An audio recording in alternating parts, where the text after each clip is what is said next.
Hello friends, Radhe Radhe, जय श्री कृष्ण। कैसे हैं आप सब? उम्मीद करती हूँ आप सब ठीक होंगे, स्वस्थ होंगे। और मैं अनु आप सभी का स्वागत करती हूँ हमारे इस चैनल बृजराज क्रिएशंस में। तो कल मैंने जिस तरह से आप लोगों को महालक्ष्मी पूजा के बारे में बताया था, सो मेरे पास एक दो ही कमेंट आए, बहुत ज़्यादा तो नहीं आए, लेकिन वो एक दो भी मेरे लिए बहुत इंपॉर्टेंट है। क्योंकि वो कहते हैं कि दीदी हम ये व्रत करना चाहते हैं, इसे कैसे किया जाता है, हमें प्लीज़ इसकी विधि बताइए। तो जी देखिए, मैं इस वक्त तो आपको सिर्फ वर्बली बता सकती हूँ, क्योंकि ये पूजा जब हम करते हैं उससे पहले इसे सजाया पार्ट इसका नहीं सजाया जाता है। किसी को दिखाने के लिए भी आप इसका पार्ट सजा के नहीं दिखा सकते, आप सिर्फ वर्बली ओरली बता सकते हैं। तो वही मैं कर रही हूँ। और अगर आप इसको देखना चाहते हैं करने से पहले, तो पहला व्रत जो कि आ रहा है 3 दिसंबर को, फर्स्ट थर्सडे जो पड़ रहा है, तो तब मैं माघ के महीने का पहला व्रत का स्थापना करूंगी, सब कुछ करूंगी। उसमें आप ये चीज देख सकते हैं। तब तक के लिए आप अपना सारा सामान जुटा लीजिए।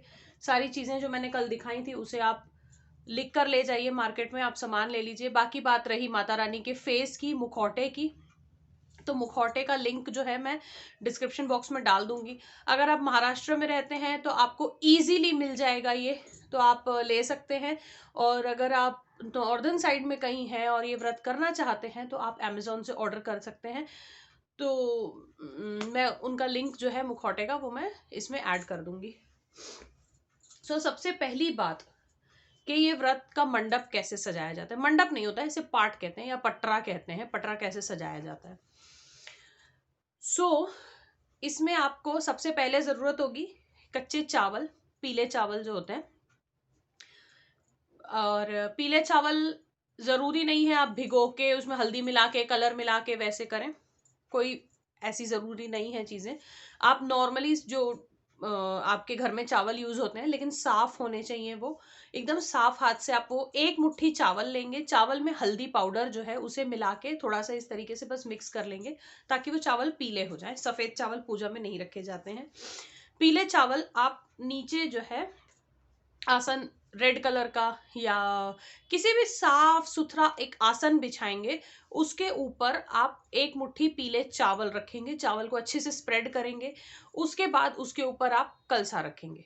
कलसे में सबसे पहले गंगा जल डालेंगे, उसके बाद एडिशनल पानी जितना चाहिए उसके हिसाब से आप उसे ऐड करेंगे।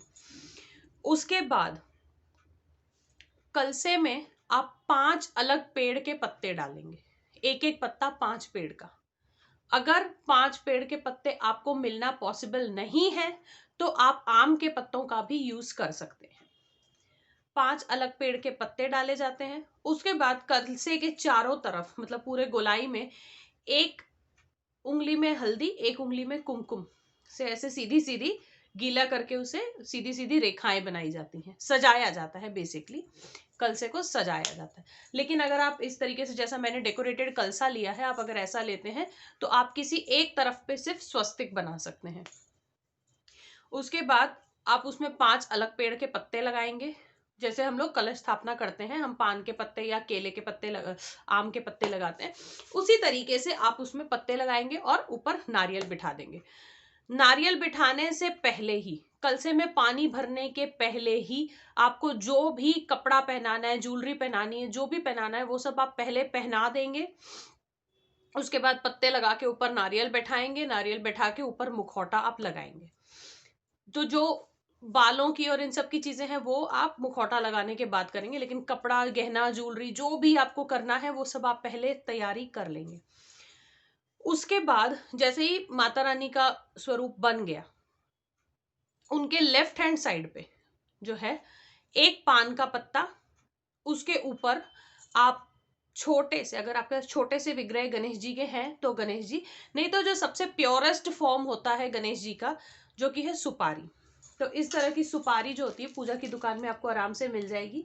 तो ये जो सुपारी है, आप एक सुपारी पान के पत्ते के ऊपर आप बिठा देंगे, गणेश जी का स्वरूप पान के। उन्हें सबसे पहले आप स्नान कराएंगे, जिस तरीके से हम भगवान जी को स्नान कराते हैं। सो दुर्वा हो गया या पान आम्रपल्लव जो आम का पत्ता हो गया या कुछ भी फूल हो गया, उन चीजों से आप उनके ऊपर इस तरीके से एक हाथ दूसरे हाथ को टेक के इस तरीके से छिड़काव करके उनको स्नान कराएंगे, तिलक लगाएंगे, जनेऊ पहनाएंगे। उसके बाद मौली जो है थोड़ी सी तोड़ के वस्त्र रूपी मौली आप उनको पहनाएंगे। और सबसे पहले गणेश जी का पूजन हम करेंगे, मतलब धूप बत्ती वगैरह दिखानी है, आरती नहीं करनी, धूप बत्ती वगैरह दिखानी है। फिर बीच में माता जी का जो स्वरूप हम नारियल पे बनाएंगे वो रहता है, और उनके राइट हैंड साइड पे एक छोटा सा श्री लक्ष्मी यंत्र मिलता है, उसका भी लिंक मैं आपको डिस्क्रिप्शन बॉक्स में दे दूंगी। एक छोटा सा इस तरीके का होता है, वो बुक में भी आता है, जो कथा की बुक होती है उसमें भी आता है। आप चाहे तो उसमें से कट करके यूज कर सकते हैं, या फिर अलग से लक्ष्मी यंत्र मिलते हैं फ्रेम किए हुए, वो भी आप ले सकते हैं। इस तरीके से पूरी सजावट होती है। कलसे के नीचे एक मुट्ठी चावल होता है जो कि पीला होता है। लेफ्ट हैंड साइड में Ganesh ji, right hand side में लक्ष्मी यंत्र। उसके बाद कथा जो होती है श्री महालक्ष्मी जी की कथा, बहुत लोगों को ये कंफ्यूजन होता है कि इसमें वैभव लक्ष्मी जो व्रत कथा है वो पढ़ी जाती है, उसमें ये कथा नहीं पढ़ी जाती है। श्री महालक्ष्मी कथा मार्गशीर्ष या फिर बृहस्पतिवार की कथा, इस तरीके से उसका नाम है। आप वो बुक लेंगे, उसमें से वो कथा जो है वो पूरी पढ़ी जाती है। माँ लक्ष्मी की आरती होती है, और साथ में ही जब आप मंडप उनका सजाते हैं, उनके साथ ही आप 5 फल, 5 अलग तरह के फल जो हैं वो आप उनको भोग लगाते हैं। उसमें मौसम्बी नहीं होती है, मौसमी नहीं चढ़ती है किसी भी देवी देवताओं को।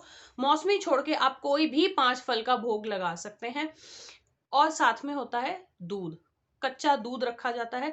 इसमें तुलसी पत्र नहीं डाला जाएगा, किसी भी भोग में तुलसी पत्र नहीं डाला जाएगा। ये होता है मेन भोग, जो कि होते हैं 5 अलग फल और साथ में दूध। और इसके अलावा अगर आप और कुछ घर में खीर हलवा जो भी आप बनाना चाहें, अगर भोग लगाना चाहें तो आप भोग लगा सकते हैं, और आप कथा करके उनकी आरती करके उन्हें बिठा सकते हैं। तो ये पूरा दिन जो है आपका वैसा ही रहेगा, वो आप मंडप हटाएंगे नहीं। उसके बाद रात में क्या बल्कि शाम में 7, 7:30 या 8 बजे के करीब माँ लक्ष्मी जी की आरती एक बार और होती है, उनकी प्रॉपर आरती की जाती है। उसके बाद उन्हें उस आरती के बाद माता जी को भोग लगाया जाता है। उस वक्त आप प्रॉपर खाना जो आप खाएंगे उसका भोग लगाते हैं। तो भोग में सात्विक खाना बनता है, जिसमें ना प्याज हो ना लहसुन हो, कुछ भी नहीं, बिल्कुल सादा सिंपल खाना। 5 चीजों का भोग लगाया जाता है, जैसे दाल चावल रोटी सब्जी, और साथ में कुछ भी आप मीठा बना सकते हैं। तो ये 5 चीजें हो गई। और अगर आप मीठा नहीं बनाना चाहते हैं तो प्याज को छोड़ के कुछ भी, जैसे गाजर हो गई, खीरा हो गया, और इन सब चीजों का आप सैलेड रख सकते हैं। साथ में पानी का ग्लास एक जरूर रहेगा, क्योंकि हम जैसे पानी पीते हैं खाना खाते खाते, वैसे भगवान जी को भी प्यास लगती है। और साथ ही उनके पास, जहां आप स्थापना करेंगे उनके पास एक पानी का लोटा जरूर भर के रखेंगे उनके पानी के लिए। उसमें भी तुलसी पत्र का उपयोग नहीं किया जाएगा, ठीक है। बहुत लोगों का ये क्वेश्चन आएगा, मैं जानती हूँ, कि इसमें तुलसी दल डालना है कि नहीं, लेकिन माँ लक्ष्मी जी की पूजा में आप तुलसी दल का उपयोग नहीं करेंगे। उसके बाद आती है इनका क्या करेंगे नेक्स्ट डे, फ्राइडे। थर्सडे को आपने पूजा की, थर्सडे रात में आप वैसे ही मंदिर छोड़ के, जैसे जहां उनका मंदिर आपने बनाया है उसे आप वैसे का वैसा छोड़ देंगे। बत्ती जलती रहेगी कमरे की, अंधेरा नहीं किया जाएगा वहां पर। और उनके पास दिया वगैरह जो भी लगाना है, उनका मंदिर सजा के आप सो जाएंगे, उनको भी आप विश्राम करने के लिए स्थान देंगे। फ्राइडे को आप सबसे पहले माता रानी का आराम से मुखौटा वगैरह खोल के सब कुछ करके आराम से हटा के पैक करके, जैसे बॉक्स में आपको मिलेगा उस बॉक्स में आप फिर से पैक करके सब कुछ ठीक ठाक करके उनका रख देंगे। उनके कपड़े गहने वहने जो भी आपने सजाया है सब कुछ आप वैसे का वैसा रख देंगे। कलसे का पानी आपके घर के पौधों में या तुलसी जी में चला जाएगा। 5 पेड़ के जो 5 पत्ते हैं या आम के जो पत्ते हैं वो घर के 5 कोनों में डाले जाते हैं एज अ बरकत। घर के 5 कोने कोई भी हो, कॉर्नर जहां बन रहा हो उस कॉर्नर में वो पत्ते डाले जाते हैं।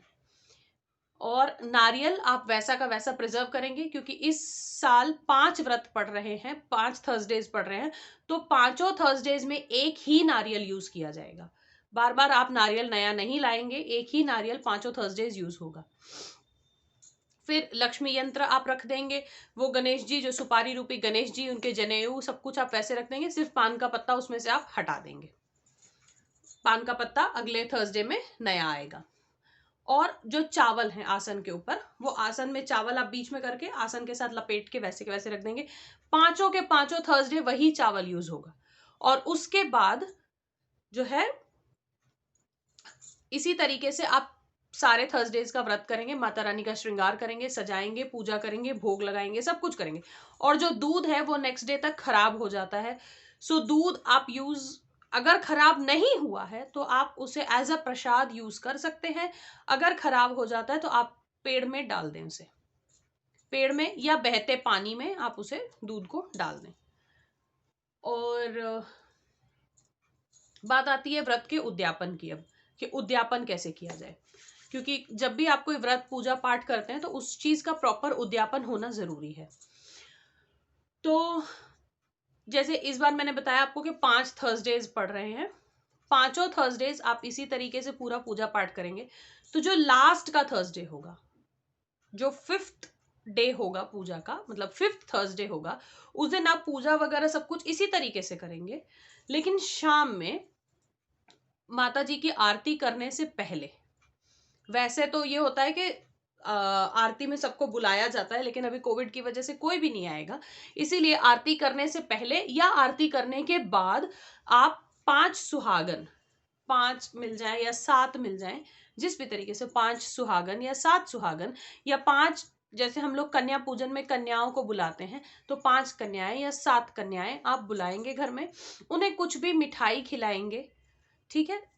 और उन्हें हल्दी कुमकुम लगाया जाएगा, इसमें चंदन नहीं लगाया जाता है, इसमें हल्दी कुमकुम होता है। हल्दी कुमकुम का बहुत महत्व होता है महाराष्ट्र में, और ये पूजा में पूरा पूरा जो पैटर्न है ना, ये वैसा ही है। हल्दी और कुमकुम दोनों, ये जो 2 फिंगर्स होती हैं, मिडिल फिंगर और जो रिंग फिंगर होती है, इससे ऐसे करके हल्दी कुमकुम जो है लगाया जाता है। पहले हल्दी लगाई जाती है, फिर कुमकुम लगाया जाता है।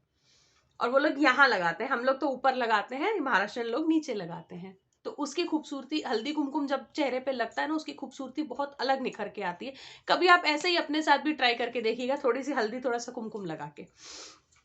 तो आप हल्दी कुमकुम लगाएंगे, और मिठाई या जो केसर वाला दूध अगर आप घर में बना सकें, या जैसे थोड़े से ड्राई फ्रूट्स आप ग्राइंड कर लीजिए, उबलते दूध में थोड़े से ड्राई फ्रूट्स को आप उसके साथ उबाल के, इलायची वगैरह डाल के, जैसे एक केसर दूध बनता है या बादाम दूध बनता है, उस तरीके से दूध आप बनाएंगे, प्रसाद देना है तो वो दूध दिया जाता है या कोई मिठाई दी जाती है।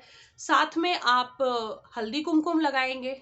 उसके बाद आप जो व्रत कर रहे हैं, जो किताब होती है जिससे हम ये कथा पढ़ते हैं, वो एक किताब, फिर गजरा अगर आपके एरिया में इजीली मिलता है तो गजरा, या फिर एक गुलाब का फूल, ये चीजें। और साथ में कोई भी एक जैसे हम लोग कन्या पूजन में एक रिटर्न गिफ्ट देते हैं ना बच्चों को, उसी तरीके से कोई एक गिफ्ट, लेकिन इसमें आप कुछ भी दे सकते हैं, चाहे वो श्रृंगार का सामान हो, कंघी हो, रिबन हो, दिया हो, कटोरी हो, चम्मच हो, इस तरीके का कुछ भी गिफ्ट दे सकते हैं। इसमें कोई भी कंपल्शन नहीं है कि नहीं ये ही देना है, वही देना है। बस इतना है कि कुंवारी कन्या अगर आपके घर में आ रही है तो उसे आप सिंदूर नहीं देंगे। अगर आप कि घर में कोई मैरिड लेडी को आप बुला रहे हैं, जैसे सुहागन का पूजन कर रहे हैं, सुहागन को आप बुला रहे हैं, तो उनके लिए आप सिंदूर के डब्बे भी ला सकते हैं। वो देके, अगर सुहागन है और आपसे उम्र में बड़ी है तो आप झुक के उनके चरण स्पर्श करेंगे, उन्हें प्रणाम करेंगे, उनका आशीर्वाद लेंगे। और अगर आपसे उम्र में छोटी है तो आप, जैसे हम अपने छोटों को एकदम प्यार से ब्लेसिंग्स देते हैं, तो आप उस तरीके से ब्लेसिंग्स देंगे, चाहे वो आपके पैर छुए ना छुए, क्योंकि हर किसी के घर का अलग कल्चर होता है, जिसमें हमेशा बताती हूँ। सो ये है विधि विधान पूजा का। अब आती है हमारी बात, हम क्या करेंगे। तो हम ये करेंगे कि हम थर्सडे का व्रत रखते हैं, और इस व्रत में बहुत से घरों में, इवन मेरे ससुराल में भी होता है कि व्रत वाले दिन नमक नहीं खाया जाता है, सिर्फ फल पे या मीठे पे रखा जाता है। लेकिन इस व्रत में कोई ऐसा कंपल्शन नहीं है, आप सेंधा नमक का यूज कर सकते हैं। सेंधा नमक डाल के आप चिप्स बना के खा सकते हैं। आप आलू जो है उसे बॉईल करके या फ्राई करके खा सकते हैं। आप फ्रूट्स खा सकते हैं, आप जूसेस ले सकते हैं, क्योंकि आजकल चीजें ऐसी हैं, बंदे की बॉडी उतना साथ नहीं देती है व्रत उपवास करने का जितना पहले के लोग किया करते थे। किसी को किसी तरह की इलनेस है, किसी को किसी तरह की इलनेस है, तो भगवान ने ये कभी नहीं कहा है कि आप ढकोसला करो, आप दिखावा करो, मगर ये चीज जरूर करो। वो नहीं करना है हमें, क्योंकि कई लोग ऐसे भी होते हैं जिनके लिए दवाई लेना इंपॉर्टेंट है कि नहीं मुझे दवाई भी लेनी है, तो मैं व्रत में क्या करूं। तो कोई बात नहीं, आप नॉर्मल से जैसे फल हो गया, दूध हो गया, चाय हो गया, कोई आलू की चिप्स हो गई, या जैसे वो साबूदाने वाले चिप्स मिलते हैं जो हम फ्राई करके खाते हैं, फ्राइम्स होते हैं, वो सारी चीजें आप इसमें खा सकते हैं। सिर्फ अनाज नहीं खाया जाता है, अनाज सिर्फ एक टाइम खाया जाता है, वो है रात में देवी जी को भोग लगाने के बाद।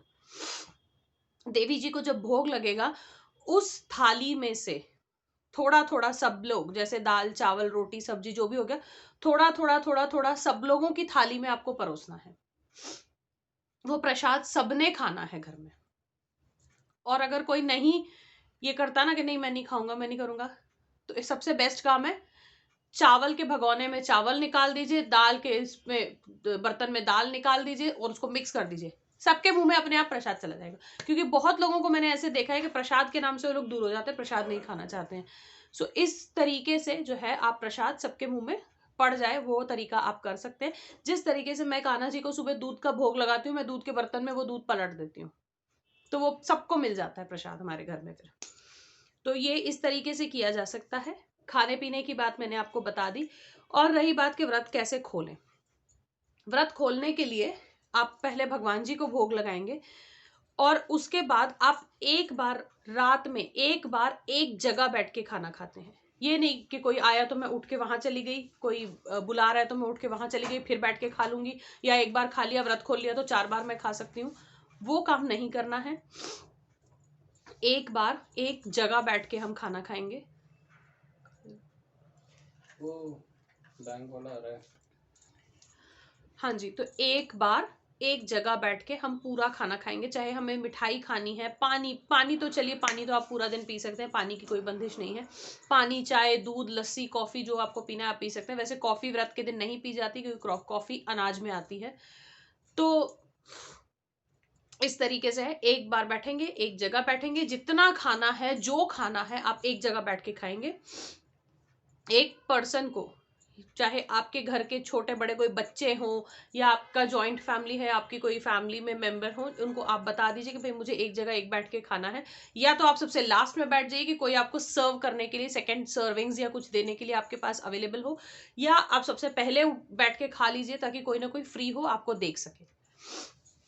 सो यही है पूजा का प्रॉपर विधि विधान। आई एम वेरी सॉरी कि मैं आपको ये मंडप बना के नहीं दिखा सकती, क्योंकि ये साज सजावट जो भी है ये पहले नहीं की जाती है, ये उसी समय होती है।